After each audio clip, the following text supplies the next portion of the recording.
It was not the kind of day that anyone would remember for the weather or the time or what they had eaten for breakfast. It was ordinary in every way, except for one thing. A man was making his way through a crowd, and he was not there to ask for an autograph. The year was the mid-1950s, and Elvis Presley was still in the early stretch of what would become the most talked about career in American music history. He was not yet the global figure he would later become, but he was already something that most people had never seen before.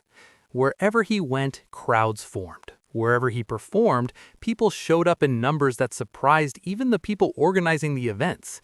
He had arrived fast, and the country had not quite figured out what to do with him yet. The fans who followed Elvis were not casual admirers. They were young, they were loud, and they were completely devoted.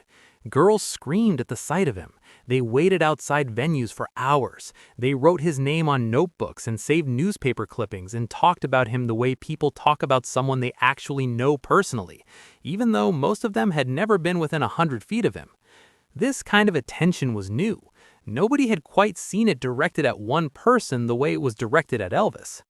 For most people watching from the outside, it was easy to write off as a phase. Young people got excited about things. That was nothing new.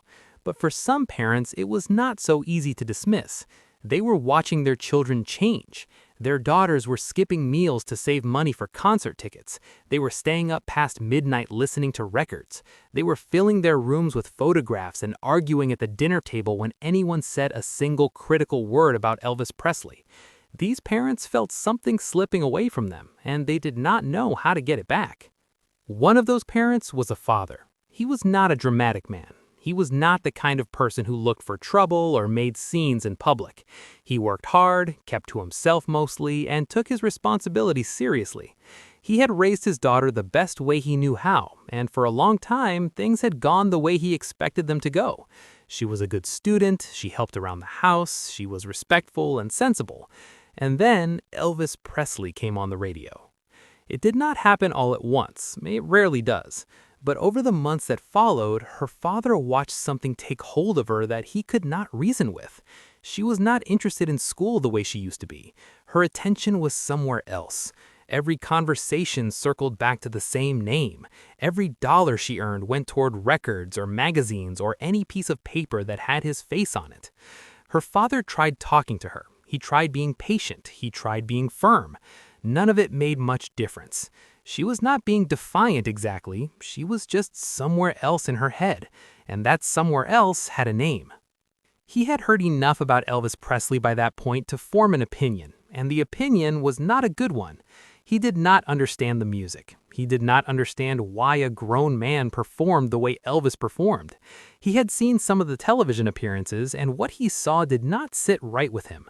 This was the man his daughter had decided to organize her life around. That bothered him deeply. So he made a decision. He was going to say something directly. Not to his daughter, not again. She had already heard what he thought, and it had not changed anything. He was going to say it to the source. He was going to find Elvis Presley and tell him, face to face, what this had done to his family. That decision brought him to where he was now, moving through the crowd, past the noise and the excitement and the girls pressed up against the barriers. He was not part of any of that. He was a father on a mission, and he had no interest in the spectacle around him. He had one thing on his mind. He got closer. The crowd was thick, but he kept moving. Security was visible, but not yet paying attention to him. He was not screaming, he was not waving anything. He was just walking, steadily, with the kind of focus that comes from having thought about something for a very long time. And then he was there. Elvis Presley was standing just a few feet away, and the father opened his mouth to speak. His name was never widely reported. He was not a public figure. He did not give interviews about what happened that day, and he did not seek attention afterward. He was simply a man from a small American town, the kind of town where everybody knew each other, and life moved at a steady, predictable pace. He had a job, a house, a family, and a clear sense of what mattered. He was, by every measure, an ordinary person living an ordinary life. He had grown up in a generation that valued stability. The men he respected were men who worked without complaining, who came home at the end of the day and took care of what was theirs. Emotion was not something you put on display. You kept things together. You handled problems quietly. You did not make a scene. These were the values he had been raised on, and they were the values he had tried to pass on to his own children. His daughter had been, for most of her life, exactly the kind of child a father like him could feel settled about. She did well in school. She was responsible. She understood that things in life required effort, and she applied herself. She was not difficult. She was not the kind of teenager who pushed back on everything or created constant conflict at home. She was reasonable, and her father had always been able to talk to her. That relationship mattered to him more than he ever said out loud, because men of his generation did not always say those things out loud. But it was there. Then came the music. It started the way these things usually start. A song on the radio, a name mentioned by a friend at school, a record borrowed from somebody and then returned, and then borrowed again. Her father did not pay much attention at first. Young people always had music they were interested in. It came and went. He assumed this would be no different. But it did not go. It stayed, and it grew. Within a few months, his daughter had changed the way she spent her time, the way she spent her money, and the way she talked about the future. Not in dramatic ways at first. Small shifts. A new record on the shelf. A magazine left open on the kitchen table. A conversation at dinner that kept drifting back to the same subject no matter where it started. Her father noticed. He was a man who paid attention to his household, and he noticed. He did not say anything right away because he did not want to make more of it than it was, but he kept watching. And what he saw over the following weeks and months was not something he could continue to set aside. She was spending money she had saved on records and photographs and anything connected to Elvis Presley. She was staying up later than she should have been. Her focus at school had softened. Teachers had made comments. Her father had sat across from people he respected and listened to them describe a version of his daughter that did not match the one he thought he knew. That was not easy for him. At home, any attempt to have a direct conversation about it went in circles. She was not rude to him. She did not storm out of rooms or say things she could not take back. She just did not budge. When he told her he was concerned, she told him he did not understand. When he told her that her grades mattered more than a singer, she looked at him with the kind of patience that teenagers reserve for adults they have decided are missing the point. He was not used to feeling like he was missing the point in his own home. What frustrated him most was that he could not identify anything solid to argue against. Elvis Presley had not done anything to his daughter directly. He had not shown up at their door. He had not called the house. He had simply existed, loudly and visibly, and his daughter had decided that existence was the most important thing in the world. That was what his father could not get his hands around. He was competing with something that was not even in the room. He thought about it for a long time. He talked to his wife about it. He went back and forth between telling himself it would pass and convincing himself that if he did not do something, it would not. Eventually, he landed on a conclusion that was simple and direct, the way he preferred things to be. Someone needed to say something to Elvis Presley, and he was going to be the one to do it. The decision did not come quickly. He was not an impulsive man. He did not wake up one morning and decide on the spot that he was going to drive across the state and stand in front of the most famous entertainer in the country. It came slowly, the way most serious decisions come to people who think things through before they act. He had spent weeks turning it over in his mind, and by the time he made his choice, he had already talked himself out of it more than once. His wife had her doubts. She understood his frustration because she shared it, but she also knew how these things could look from the outside. A grown man showing up to confront a young performer over a teenage crush was not the kind of story that ended well for the grown man. People would talk. His daughter would be embarrassed. It might make things worse at home rather than better. These were reasonable concerns, and he heard them. He just could not bring himself to do nothing. Because doing nothing felt like accepting something he was not ready to accept. It felt like admitting that a stranger had more influence over his daughter than her own father did, and that a record on a turntable carried more weight in her life than anything he had built over 17 years. He knew that might be an unfair way to look at it. He knew his daughter was not doing anything wrong, Not really. But feelings do not always follow the rules of fairness, and what he felt was that something had been taken from him quietly without anyone asking his permission. He started making practical inquiries. He was not the kind of man who had connections to the entertainment world or any idea how these things worked, so he asked around carefully without drawing too much attention to what he was doing. He found out when Elvis was scheduled to perform in a location he could reach by car. He found out roughly what the setup looked like at these events, where people gathered, and how close an ordinary person could get. He was not planning anything complicated. He just wanted to get close enough to speak. He did not tell his daughter what he was planning. That much was certain. Whatever happened, he did not want her involved in it or embarrassed by it. This was between him and Elvis Presley, and it was going to stay that way. He told his wife where he was going in general terms and asked her not to say anything. She was not happy about it, she made that clear. But she also knew her husband well enough to understand that once he had made up his mind about something, further argument was not going to change the outcome. The morning he left, he dressed the way he always dressed. There was nothing unusual about how he looked or carried himself. He was a middle-aged man in ordinary clothes, and that was exactly what he appeared to be. He got in his car and drove. The roads were long and mostly quiet, and he had a lot of time to think about what he was going to say. He rehearsed it in his head the way you rehearse something important. He did not want to come across as unstable or threatening. He wanted to come across as a father because that was what he was, and that was the only case he had to make. He arrived with time to spare.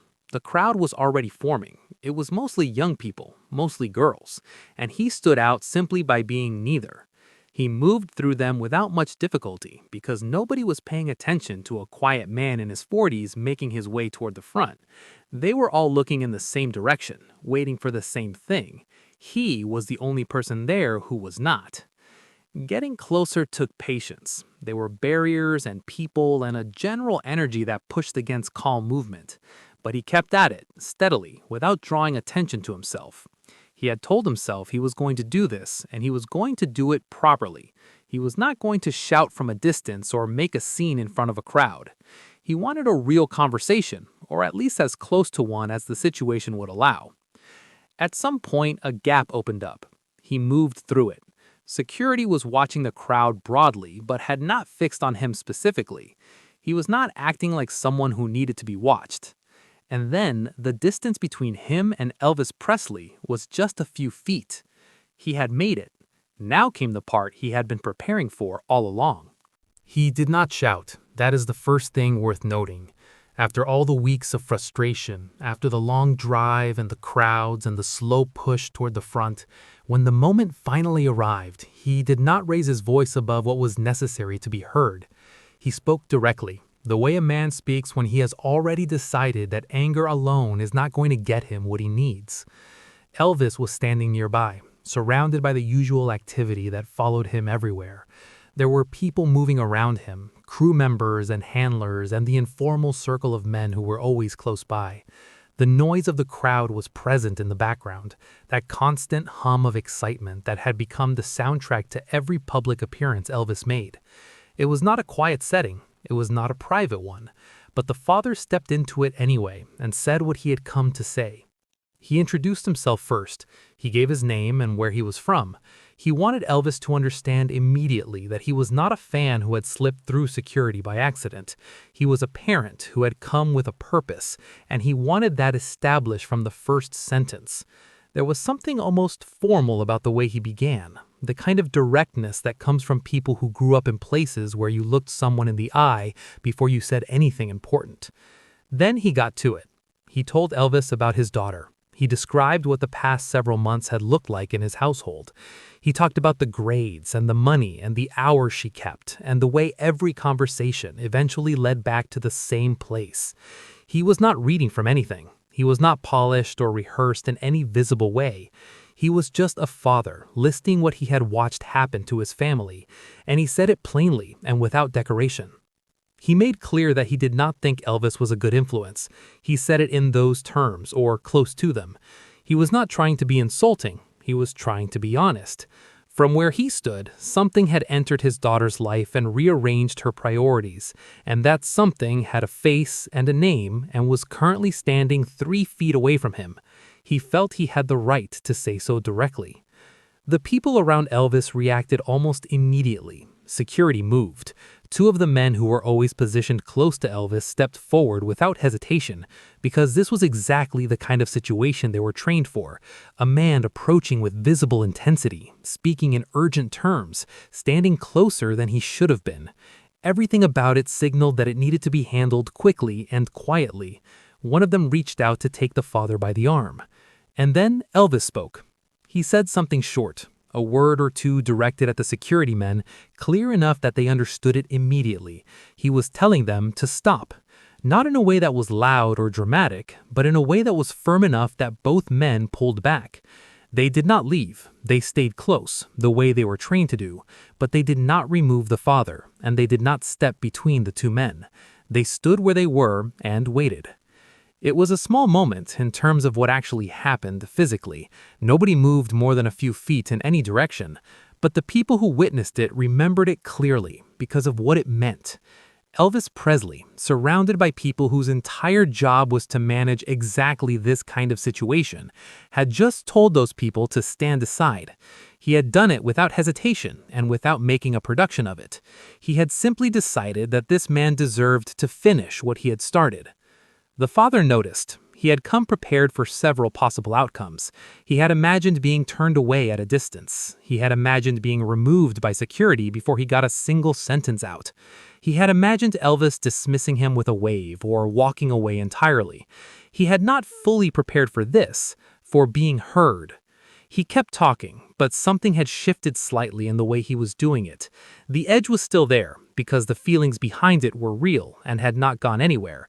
But he was no longer speaking into a wall. He was speaking to someone who had chosen to listen, and that changed the texture of the conversation even before Elvis had said anything of real substance.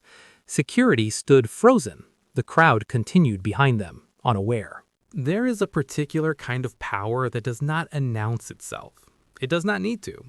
It shows up in small decisions, in the moments when someone with every reason to walk away chooses to stay instead.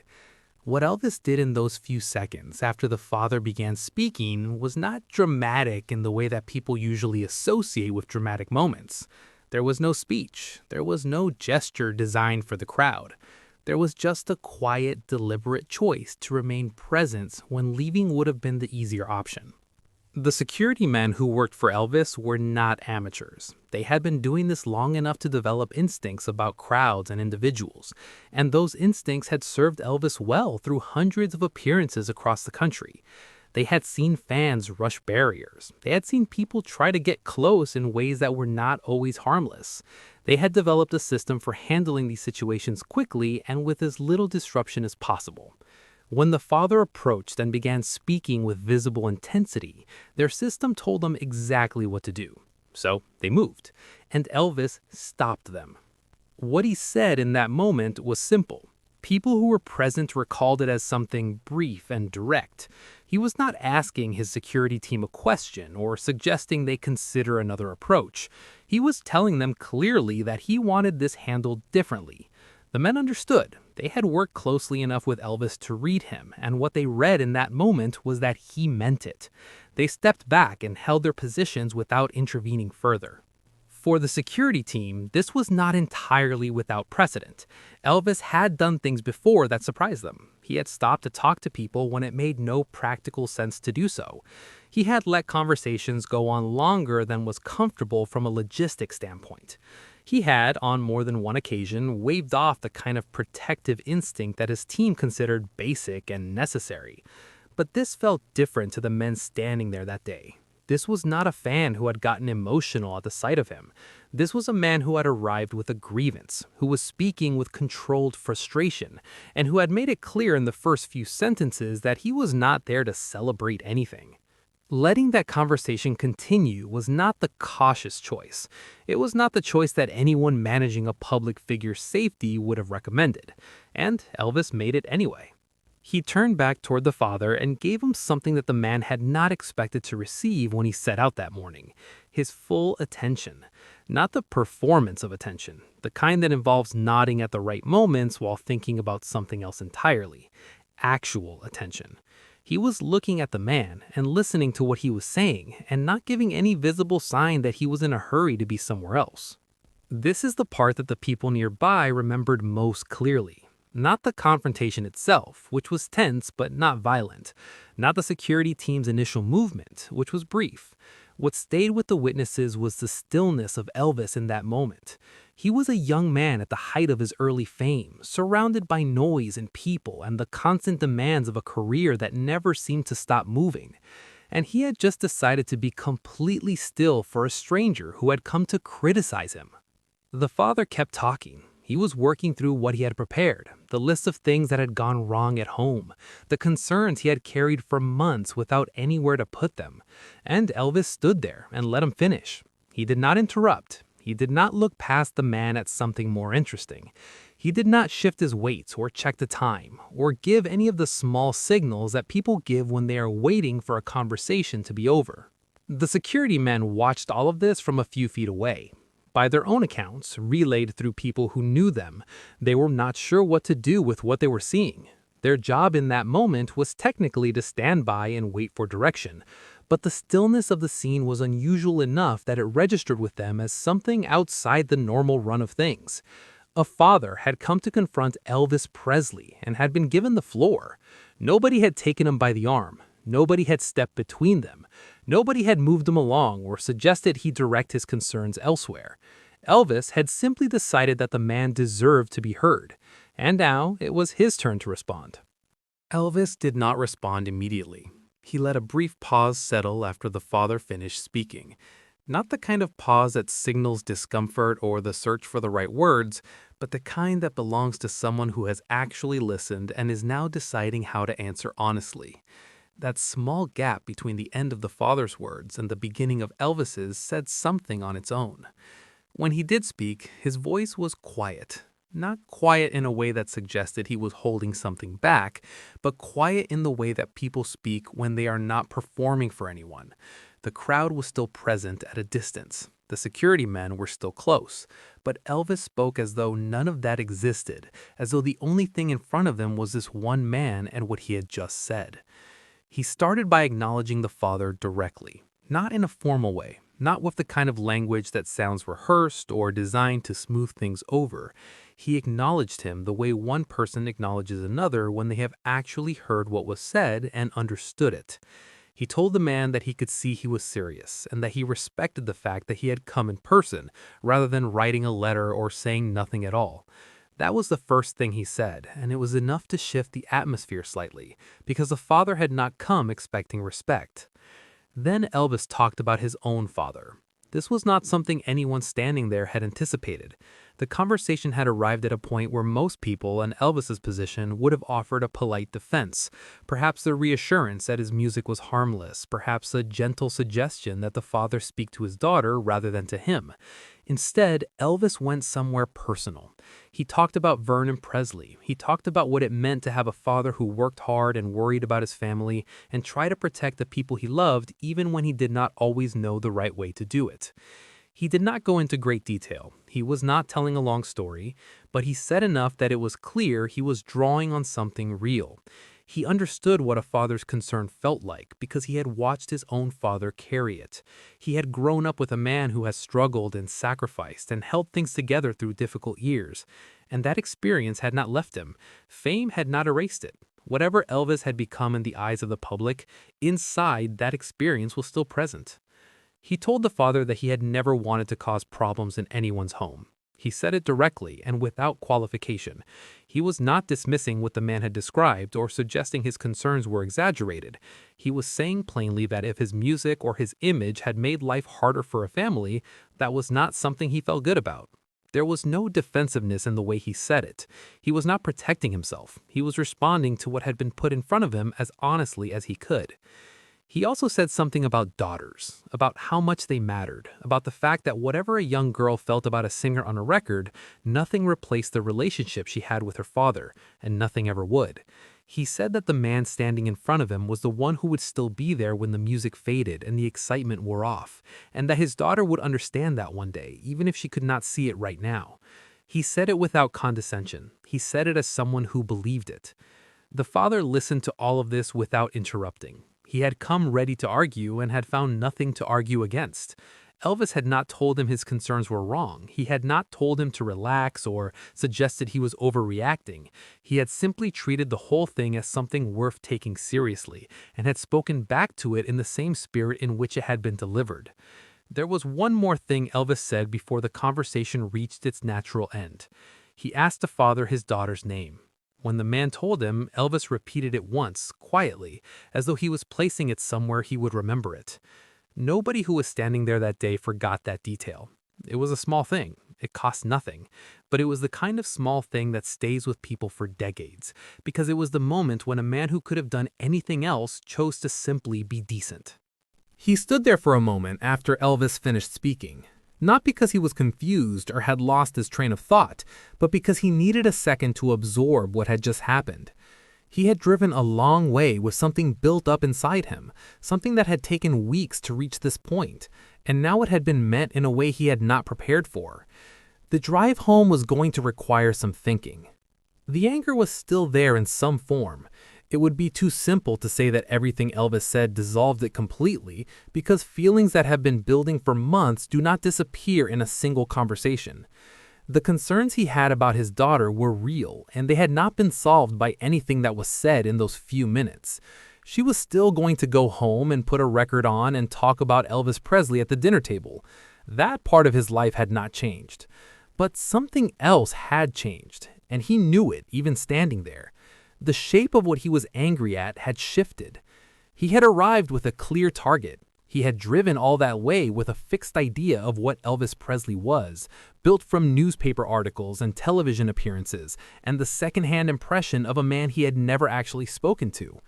And now he had spoken to him, and the man did not match the idea. This is not an unusual experience. People construct versions of public figures from the outside, assembled from fragments, and those versions are often missing the most basic human details. The father had constructed a version of Elvis that was useful to his anger. It had sustained him through the weeks of frustration and the long drive and the push through the crowd, but it had not survived the conversation. He said something in response. The accounts from people nearby did not preserve the exact words, which is not surprising given the noise and movement of the surroundings, but the general shape of what he said was clear enough. He acknowledged what Elvis had told him. He did not offer a full apology for the confrontation because he did not feel that what he had done was wrong, and he was not the kind of man who apologized for things he did not believe were mistakes. But he acknowledged that he had heard what was said and that it had landed. There was a brief exchange after that, a few more sentences from each of them, quieter than what had come before. By this point, the security man had relaxed slightly, not fully, but enough that the tension in the immediate space had softened. What had begun as a confrontation had become something closer to a conversation between two people who did not have much in common except the fact that they were both standing in the same place at the same time, and had both said what they meant. At some point, Elvis extended his hand. The father took it. That handshake was remembered by the people who witnessed it more clearly than almost anything else about the encounter because of what it represented. Two men who had started the interaction on opposite sides of something had reached the end of it with enough mutual respect to close it properly. That did not happen by accident. It happened because one of them had made a deliberate choice early in the conversation about how he was going to conduct himself. The father turned and began making his way back through the crowd, the same crowd he had pushed through an hour earlier, still loud and still entirely focused on Elvis, still unaware of what had just taken place a short distance away from them. He moved through it differently than he had arrived. The purpose was still there, because purposeful men do not lose that quality just because something resolved more quietly than expected. But the urgency was gone. People who saw him as he made his way out remembered a man who looked like someone working through something in his head. Not defeated, not embarrassed, not transformed in any simple way. just thinking, processing the distance between what he had expected and what had actually happened. He got back in his car. The drive home was long and quiet. He had a lot to sit with. What he had come to say had been said. What he had heard in return had been more than he anticipated. His daughter was still going to be his daughter, with all the complications that came with that. But the man he had spent weeks building into a target had turned out to be something more difficult to be angry at. A person. Just a person who had listened. He stood there for a moment after Elvis finished speaking, not because he was confused or had lost his train of thought, but because he needed a second to absorb what had just happened. He had driven a long way with something built up inside him, something that had taken weeks to reach this point, and now it had been met in a way he had not prepared for. The drive home was going to require some thinking. The anger was still there in some form. It would be too simple to say that everything Elvis said dissolved it completely, because feelings that have been building for months do not disappear in a single conversation. The concerns he had about his daughter were real, and they had not been solved by anything that was said in those few minutes. She was still going to go home and put a record on and talk about Elvis Presley at the dinner table. That part of his life had not changed. But something else had changed, and he knew it even standing there. The shape of what he was angry at had shifted. He had arrived with a clear target. He had driven all that way with a fixed idea of what Elvis Presley was, built from newspaper articles and television appearances, and the secondhand impression of a man he had never actually spoken to. And now he had spoken to him, and the man did not match the idea. This is not an unusual experience. People construct versions of public figures from the outside, assembled from fragments, and those versions are often missing the most basic human details. The father had constructed a version of Elvis that was useful to his anger. It had sustained him through the weeks of frustration and the long drive and the push through the crowd, but it had not survived the conversation. He said something in response. The accounts from people nearby did not preserve the exact words, which is not surprising given the noise and movement of the surroundings, but the general shape of what he said was clear enough. He acknowledged what Elvis had told him. He did not offer a full apology for the confrontation because he did not feel that what he had done was wrong, and he was not the kind of man who apologized for things he did not believe were mistakes. But he acknowledged that he had heard what was said and that it had landed.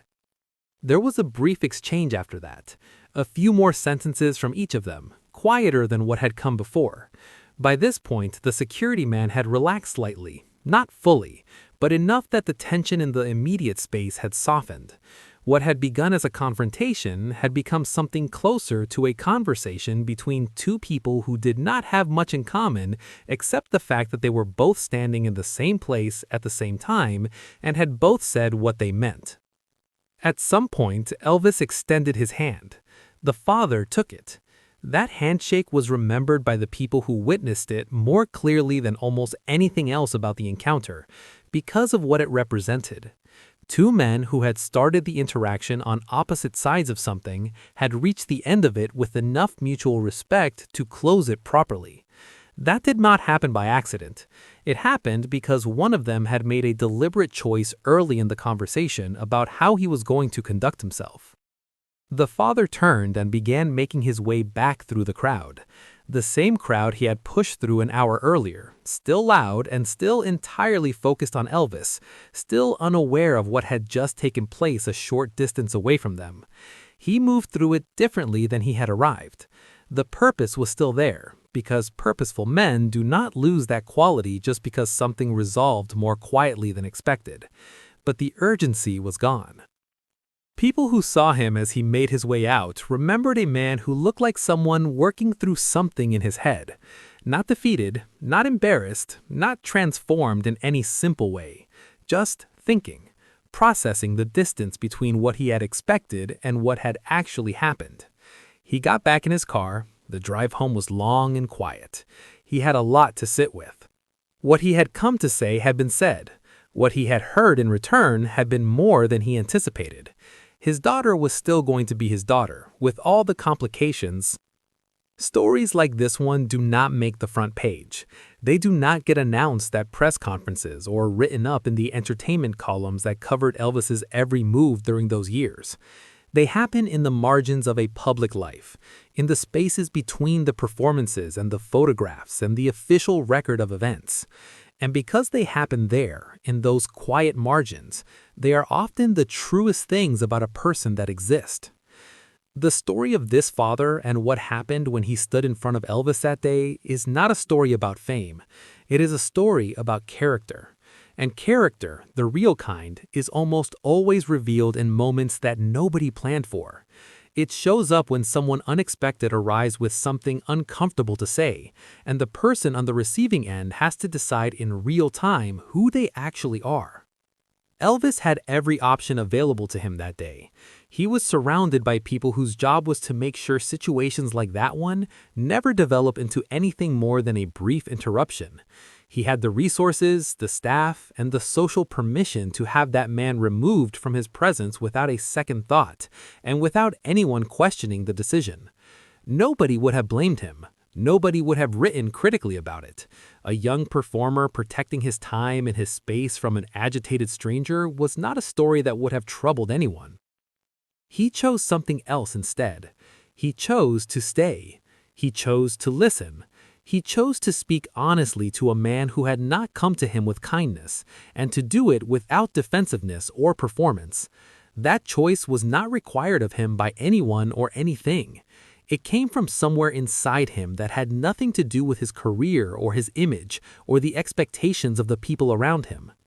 The people who knew Elvis closely, the ones who traveled with him and worked alongside him through those years, often said that the public version of him captured some things accurately and missed others entirely. The performances were real. The voice was real. The energy he brought to a stage was genuinely his. But there was another side that did not translate easily into the kind of coverage that followed him everywhere. A quietness, a seriousness about the people directly in front of him, an ability to be present with someone in a way that did not feel like a transaction. What happened with the father that day was an example of that side. Elvis did not treat the man as a problem to be managed. He treated him as a person with something real to say, and he responded in kind. He brought his own family into it, his own father, his own understanding of what it meant to worry about the people you loved.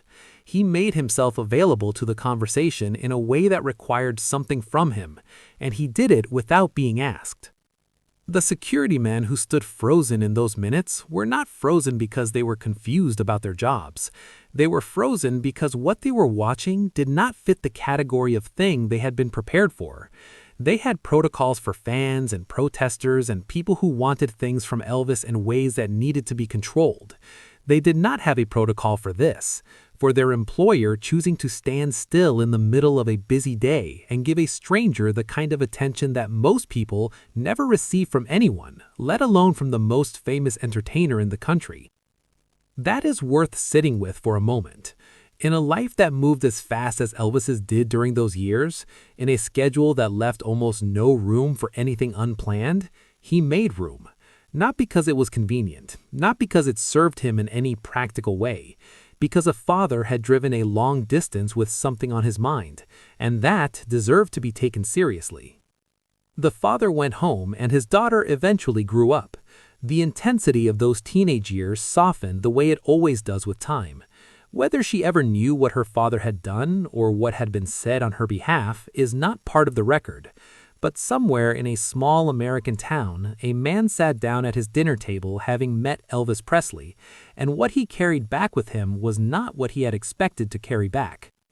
He had gone looking for someone to blame.